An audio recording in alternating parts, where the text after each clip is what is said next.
안녕하세요. 나이가 먹을 대로 먹은 70대 남자입니다. 나이를 이렇게 많이 먹은 할아버지가 무슨 할 말이 있다고 여기에 글을 쓰려나 싶으시겠지만 여러분들이 저처럼 후회하는 삶을 살지 않았으면 하는 마음에 이 글을 남깁니다. 그리고 하루하루를 지쳐서 사는 여러분들에게 힘을 드리고 싶기도 하고요. 저는 정말 찢어질 듯한 가난에서 살아왔습니다. 항상 술에 찌들어 있는 아버지에다가 외간 남자와 매일 놀러 다니는 어머니, 그리고 그 사이에서 태어난 저는 부모님의 사랑이 뭔지 모르고 자라온 사람입니다.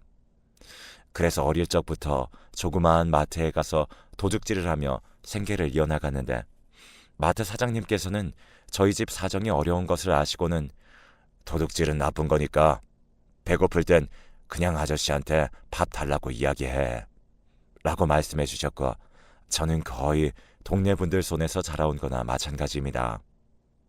그렇게 지내오던 어느 날 갑자기 저희 집에 처음 보는 덩치 큰 남자들이 우르르 때를 지어서 들어왔고, 가만히 앉아있던 저에게 질문을 합니다. 너네 엄마 어디 있냐? 라고요. 저는 그 질문에 모른다고 대답을 하니 그 사람들은 저희 집에서 나갔는데, 나중에 알고 보니 그 사람들은 사채업자였습니다. 사채업자는 저희 집을 자기네 집 드나들듯 매일 찾아와 돈을 요구하기도 했고, 또 어떤 날은 저희 집에 있는 물건들을 부셔버리기도 했습니다. 하지만 집을 잘 들어오시지 않던 부모님들을 대신해서 부셔진 집을 고치는 것은 항상 제가 했습니다. 그렇게 부모님을 대신해서 사채업자들에게 많이 맞으면서 컸네요. 시간이 흐를수록 저의 잡다한 기술이며 실력도 늘어나게 되었어요. 성인이 된 저는 망가진 기계를 아주 새로운 상품처럼 고쳐주는 기계 수리사가 되었습니다. 비록 돈은 적게 벌지만 이 일이 저와 적성에 맞다고 생각해서 평생 이 일을 하고 싶었어요. 무엇보다도 제가 이 일을 계속하는 이유는 나중에 이 분야에서 성공을 해서 유명해지면 죽었는지 살았는지도 모르는 부모님이 언젠가는 저를 알아봐 주시고 찾아오시지 않을까 하는 생각 하나로 열심히 하루하루를 버텼습니다. 어느 때와 다름없이 일을 하고 있던 중에 고장난 라디오를 들고 수리를 맡기러 오신 한 여성분이 있었습니다. 이 라디오 제가 정말 아끼는 라디오인데 다른 수리점들은 라디오가 오래되어서 맞는 부품이 없다고 다른 곳에 가라고 그러셨어요. 그래서 계속 문전박대를 당하다가 마지막으로 여기에 왔는데 혹시 방법이 없을까요? 정말 우울한 표정으로 여성분이 말씀하시는데 저는 아무것도 들리지 않았고 그 여성분의 미모에 반하고 말았습니다. 혼자 멍을 때리면서 보니까 그 여성분이 저에게 제 얼굴에 뭐 묻기라도 했나요? 왜 그렇게 쳐다보세요? 라며 말씀을 하셔서 그때 저는 정신을 차리게 되었어요. 아무튼 그렇게 부품을 열심히 찾은 결과 그 오래된 라디오에 맞는 부품을 찾게 되었는데, 저는 그 여성분을 놓치고 싶지 않고 좀 더 같이 있고 싶다는 생각이 들어 이거 고치는데 몇 시간 정도 걸리니까 시간 괜찮으시면 옆에서 저랑 말동무 좀 대어줄래요? 그러면 수리비는 조금만 받을게요. 라는 말을 해버렸고, 이 말을 들은 여성분은 제가 가격을 깎아드리겠다는 말에 흔들리셔서 결국 라디오를 수리하는 몇 시간 동안 우리 둘만의 이야기가 시작되었습니다. 어디 사는지 몇 살인지에 대해서 이야기를 하다 보니까 벌써 2시간이 좀 넘어가게 되었고 드디어 라디오를 다 고쳤습니다. 사실 더 빨리 고칠 수 있었는데 그 여자와 이야기를 오래 하고 싶어서 천천히 고쳤네요. 아무튼 마지막 인사를 하고 가는데 앞으로 못 볼지도 모른다는 생각에 저는 그 여성분에게 또 말을 걸었습니다. 혹시 오늘 저녁 시간 괜찮으시면 저랑 저녁 같이 먹을래요? 이 말에 당황을 하신 것 같았지만 흔쾌히 알겠다고 하셨습니다. 그렇게 저희는 저녁에 만나 밥을 먹으며 또 많은 이야기를 나누었습니다. 이야기를 나눈 뒤에는 사람이 많지 않은 한적한 공원길을 걸으며 서로에 대해 이야기를 했는데, 결국 저는 밤하늘을 보며 걷고 있던 그 여성분에게 고백을 해버렸습니다. 지원 씨, 사실 처음 보자마자 첫눈에 반했어요. 지금까지 연애는 한 번도 못 해봤지만 처음 본 사이치고는 어색함 하나 없고 공통점도 많다고 생각해서 이렇게 고백을 하는 겁니다. 저랑 만날 생각이 있으시다면 제 가게 다시 찾아와 주세요. 그렇게 말을 하고 그 여성분을 집으로 돌려보냈습니다. 과연 제 가게에 다시 찾아올까 하면서 일주일을 기다렸지만 그녀는 저를 찾아오지 않았고 저는 차였구나라는 생각을 하며 다시 일상으로 돌아와서 지내고 있었습니다. 그렇게 그녀를 만난 지도 2주 정도가 흘렀고 어느 날 갑자기 그녀가 제 수리점을 찾아왔습니다. 그리고 그녀가 저 할 말이 있어요 라고 했습니다. 긍정적인 대답이든 부정적인 대답이든 그냥 저를 찾아와 준 것만으로도 너무 반가웠던 그녀에게 일단 앉아서 차 한 잔 마시라고 그랬고 하던 일도 멈추고 그녀의 이야기를 듣기 시작했습니다. 일단 처음 만난 날에 고백을 듣게 되어서 제가 좀 많이 놀랐던 것 같아요. 그래서 며칠이 지나도 당신 생각이 난다면 찾아갈 생각이었어요. 그래서 며칠 전에 한번 찾아왔었는데 어떤 여자분이 계시더라고요. 그래서 나 말고 이미 다른 사람이 생겼나 싶어서 마음 정리한다고 시간이 좀 걸렸어요. 그런데 제가 마음을 정리하든 안 하든 저의 생각은 전해드려야 될 것 같아서 이렇게 찾아온 거예요. 저는 제가 다른 여자랑 있었다는 소리에 많이 놀랐습니다. 며칠 전에 잠깐 고모가 온 것 빼고는 여자가 없었거든요. 오해를 한 것 같아서 제가 그녀에게 혹시 무슨 오해가 있으신 것 같은데 며칠 전에 찾아온 사람, 그 사람 제 고모예요 라고 말을 하자 그녀는 안도의 한숨을 내쉬며 저를 갑자기 폭 안더라고요. 생애 처음으로 여자에게 안겨봤는데 정말 심장이 터질 것 같았습니다. 결국 저희는 오해를 풀고 행복한 연애 생활을 이어나갔고 그렇게 20살 중반쯤에 저희는 결혼 이야기가 오고 가서 결국 3년 정도의 연애를 마치고 결혼을 하게 되었습니다. 어린이집 교사였던 그녀는 무엇보다도 아이들을 정말 좋아했습니다. 그래서 결혼과 동시에 저희는 눈에 넣어도 아프지 않을 귀여운 공주님을 낳았는데 저희 아내가 어린이집 교사이다 보니 아기에 대해 아는 것들도 정말 많았습니다. 저희 딸은 아주 무럭무럭 잘 자라주었고 부모 말을 잘 듣는 아주 착한 딸로 자랐죠. 그렇게 행복한 일상을 보내던 어느 날 저도 일을 가고 아내도 선약이 잡혀 있어서 딸을 누가 돌봐주지 고민을 하고 있던 중에 장모님께서 아이를 돌봐주신다고 하셨습니다. 그런데 그날 엄청난 일이 생기고 말았습니다. 아이들이 많은 놀이터에 저희 딸을 놀게 냅두시고 잠깐 아는 지인분과 통화를 하러 자리를 뜬 사이에 딸이 없어졌다는 전화가 왔습니다. 초등학교도 들어가지 않은 우리 딸에게 행여나 무슨 일이 생기는 것은 아닌가 마음을 졸이고 있었죠. 저와 아내는 장모님의 연락을 받고 바로 집으로 돌아왔고 곧바로 경찰에 신고를 했습니다. 경찰관은 저희에게 지금 조사 중이니까 기다리시면 연락드릴게요 라는 말만 반복하고 정작 사건이 어떻게 되어가고 있는지에 대해서는 연락 한 통을 주지 않았습니다. 그렇게 일주일 정도 지났을 무렵 갑자기 모르는 번호로 전화 한 통이 걸려왔습니다.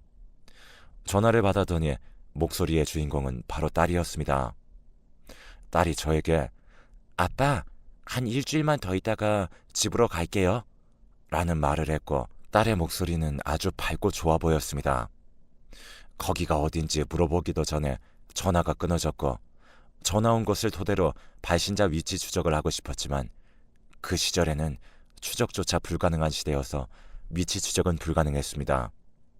일단 딸이 저에게 일주일 뒤에 집으로 온다고 그랬으니 무작정 기다리기만 했고 장모님께서는 전부 내 탓이야.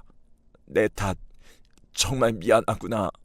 라는 말씀만 입이 닳도록 하셨어요. 아내는 그런 장모님에게 엄마, 우리의 잘못되면 책임이라도 질 거야? 그때 왜 한눈을 팔아서 이런 일이 생기는 거야? 나 미치는 걸 보고 싶어서 일부러 그런 거야? 라며 막말을 퍼부었습니다.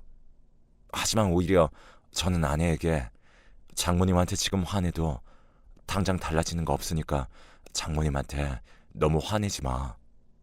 물론 장모님이 잘못하신 건 맞지만 사과도 하셨고 우리 딸 지금 전화 왔으니까 일주일만 더 기다려보자. 진정해 여보 라고 했습니다.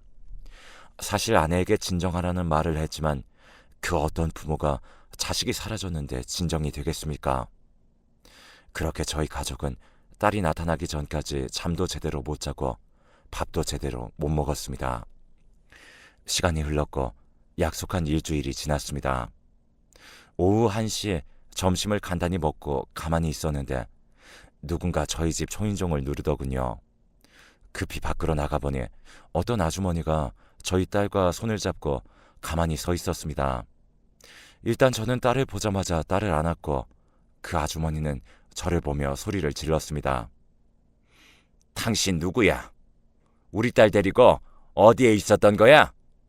라고 말을 하는 순간 나이는 분명히 먹었지만 어디서 많이 본 듯한 얼굴이었습니다. 알고 보니 그 아주머니는 외간 남자와 놀러 다니느라 중학생 때 저를 버려두고 집에도 안 들어온 저희 어머니였습니다. 이게 어떻게 된 일인지 많이 당황스러웠고 결국 저희 어머니를 집 안으로 모셔서 자초지종에 대해 들었습니다. 사실 너 결혼할 때부터 쭉 지켜보고 있었어. 엄마가 다른 사람이랑 바람피고 그랬지만 하나뿐인 내 자식을 어떻게 잊니? 그러다 너가 커갈 때쯤 내가 정신을 차렸고 그래서 너를 수소문 끝에 찾았는데 우리 손녀가 너무 예뻐 보이더라고. 너 장모님 되시는 분이 놀이터에서 딸을 그냥 두고 전화를 하시길래 잠깐만, 아니 아주 잠깐만 네 딸한테 떡볶이만 사주고 돌려보내주려고 그랬는데 돌려보낼 수가 없었어. 손녀딸을 마지막으로 볼 것 같은 기분이라 욕심이 났어. 그래서 며칠만 우리 집에서 밥 먹이고 씻기고 그랬어. 많이 놀랬지? 미안하다. 이 말을 들은 저는 화가 치밀어 올랐습니다. 하나뿐인 자식을 버리고 나갈 때는 언제고 갑자기 정신을 차려서 저희 뒷조사를 해서 제 딸을 유괴를 하다니요. 제 상식선에서는 도저히 이해가 가지 않았습니다. 아니, 이해를 하고 싶지 않았습니다. 이런 식으로 나타나면 안 되는 거 아시면서 도대체 왜 그러신 건데요? 행복하게 잘 살고 있는 가족인데 갑자기 왜 나타나신 거냐고요? 그렇게 저희 애가 예뻤으면 저한테 당당하게 찾아오시지 그랬어요? 지금 이렇게 하신 거 범죄인 건 알고 계신 거예요? 당신이 우리 애를 데려간 동안에 당신은 기뻤는지 모르겠지만 우리 가족은 하루하루가 아주 지옥 같았어. 알기나 해? 갑자기 이렇게 찾아온 이유가 뭐야? 내가 당신 때문에 어떻게 살아왔는데 낯짝도 두껍다. 자식한테 쪽팔리지도 않아? 그래서 왜 찾아왔어? 돈이 필요한 거야? 몇십 년 만에 이런 식으로 찾아온 것도 어이가 없을 지경인데 하나뿐인 저희 애를 유괴를 한 게 말이나 되나요? 죽었는지 살았는지도 몰랐던 사람이 갑자기 저를 찾아오니 어떠한 단어로도 저의 기분을 표현할 수 없었습니다. 정작 제가 필요할 때는 찾아오지도 않고 이런 식으로 나타나니 저는 정말 어처구니가 없었습니다. 그렇게 저는 저희 어머니를 문전박대를 했고 어머니께서 하루가 멀다 하고 집으로 찾아오셔서는 저에게 사과를 하셨습니다. 그때 내가 생각이 너무 짧았어. 지금 너에게 이렇게 찾아오면 안 되는 거 아는데 그냥 지금이라도 너에게 사과를 해서 평범한 가족들처럼 지내고 싶어. 그러니까 며칠만이라도 같이 지내면 안 될까? 엄마 노릇도 하지 않던 사람이 갑자기 찾아와서 이렇게 이야기를 하니 정말 제가 전생에 무슨 죄를 지었나 싶었습니다.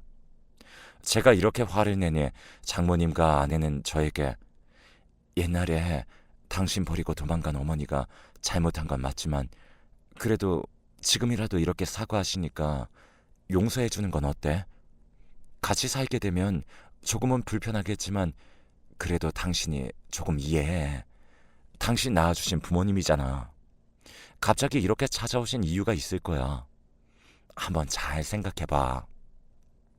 저는 장모님과 아내의 이야기를 듣고 제가 너무 말을 심하게 했나 싶었습니다. 결국 저는 진정을 했고 경찰서에서도 전화를 해서 딸아이를 찾았다고 말씀드렸습니다. 그래서 저희 어머니와 장모님, 딸과 아내 총 5명이서 한 지붕 아래 같이 살게 되었습니다. 그렇게 큰 소동이 한바탕 일어났고 저희 가족은 바쁘다 보니 다시 일상으로 돌아왔습니다. 그렇게 딸아이는 초등학교에 입학을 하게 되었고 장모님께서는 시골에 내려가셔서 봉사활동을 하셨습니다.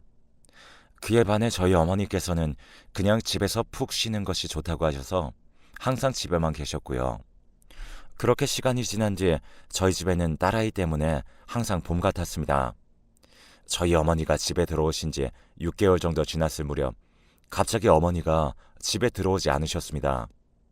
장모님께서 아침에 분명히 나갈 때 오늘 아무데도 안 나가냐고 물어봤는데 저희 어머니가 집에만 계신다고 말씀을 하셨다고 합니다. 그런데 저녁이 돼서 집에 오니 어머니는 없었고 어머니의 방을 보니 방 안에 있던 옷이 다 사라졌습니다. 저는 어머니께서 저에게 미안한 마음이 커서 일부러 집을 나가신 것인가 싶었습니다. 하지만 왠지 모르는 이상한 느낌을 받았고 안방에 들어가 보니 안방 침대 위에 묵직한 서류 봉투가 하나 있었습니다. 이건 뭐지? 라는 생각을 하며 그 봉투를 열어보니 그 봉투 안에는 현금 다발이 있었습니다. 얼추 세어봐도 몇 천만 원, 아니 1억 가까이 되는 현금이 있었네요. 그리고 어머니가 쓰신 듯한 편지도 한 장 들어 있었습니다. 아들, 내가 평생 죄만 짓고 이렇게 말없이 떠나네. 죽기 전이라도 손녀딸 만나게 해줘서 고마워. 엄마는 어디 여행을 멀리 떠나려고 하니 날 찾지 말고 이쁜 손녀딸 행복하게 잘 키우렴. 그럼 안녕. 짧은 편지였지만 그 편지 안에서 저는 불길한 마음을 지울 수 없었습니다. 그래서 경찰서로 달려가 저희 어머니 인적사항을 말하며 실종신고를 하였고 어머니를 찾아달라고 애원했습니다. 병원이며 요양원이며 제가 손을 뻗을 수 있는 곳은 모조리 알아봤지만 어머님을 찾지 못했네요. 저는 어머니가 저에 대한 미안함과 절 버렸다는 죄책감에 평생을 모아오신 돈을 주고 호련히 자취를 감춘 듯 했습니다.